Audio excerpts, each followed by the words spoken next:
Hizbullah untuk pertama kalinya melancarkan serangan ke Israel menggunakan rudal yang bernama Volcano atau biasa dijuluki dengan rudal Burkan.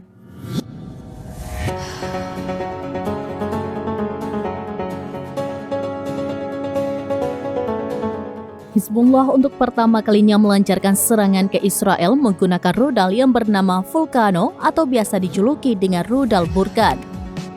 Akibat serangan tersebut, pos militer Israel di Lebanon langsung meledak secara dahsyat. Lantas inilah kehebatan rudal Volcano milik Hizbullah.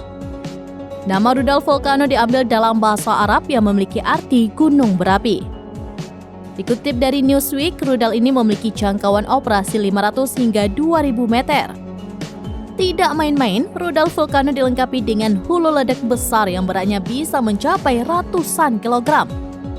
Untuk pertama kalinya, rudal ini diluncurkan pada 4 November. Serangan tersebut, Hizbullah meluncurkan rudal Volcano untuk menyerang situs militer Israel. Akibat serangan tersebut, Jal al-Alam langsung meledak secara dahsyat. Jal al-Alam sendiri merupakan salah satu di antara situs Israel yang dikenal di Lebanon. Video serangan tersebut pun beredar di media sosial yang memperlihatkan ledakan hebat dan melenyapkan situs militer dalam sekejap.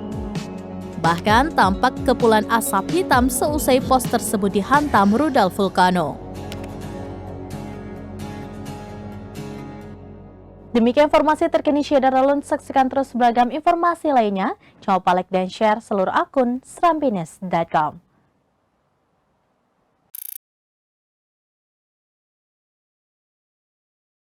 Download Tribun X sekarang, menghadirkan lokal menjadi Indonesia.